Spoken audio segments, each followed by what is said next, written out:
સુરતના local crime branch west railway સુરતની ટીમને મોટી સફળતા પ્રાપ્ત થઈ છે। એર્નાકુલમ સુપરફાસ્ટ એક્સપ્રેસ ટ્રેનમાંથી ચરસના જથ્થા સાથે આરોપીની ધરપકડ કરવામાં આવી છે।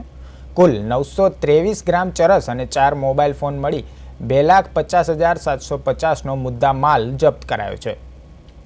વેસ્ટર્ન રેલવે વડોદરા યુનિટના એલસીબી સુરત બ્રાન્ચને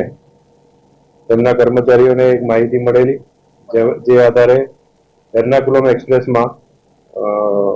દિલ્હી બાજુથી સુરત આવતી ટ્રેનમાં અમુક ઇસમો કંઈક ગેરકાયદેસર નશીલો પદાર્થ લઈને સાથે આવી રહ્યા છે તેવી માહિતી મળેલી, જે આધારે સ્ટાફના કર્મચારીઓએ ટ્રેન ચેક કરતા આવતા હતા અને જે બાતમી મુજબના જે ઇસમો છે એ મળી આવેલ હતા, જેમને ચેક કરીને તેમની પાસેથી શંકાસ્પદ ચીજ વસ્તુ મળી આવેલ,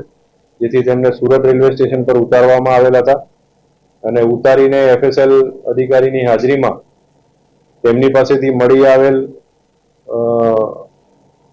માદક પદાર્થની ચકાસણી કરતા તે ચરસ હોવાનું જણાઈ આવેલ, જે ચરસનો જથ્થો 923 ગ્રામ નો મળી આવેલ, જેની કિંમત આશરે 2,30,000 રૂપિયા થાય છે। જે આધારે એલસીબીની ટીમ દ્વારા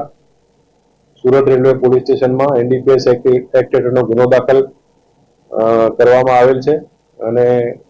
તેની તપાસ હાથ ધરવામાં આવેલી છે।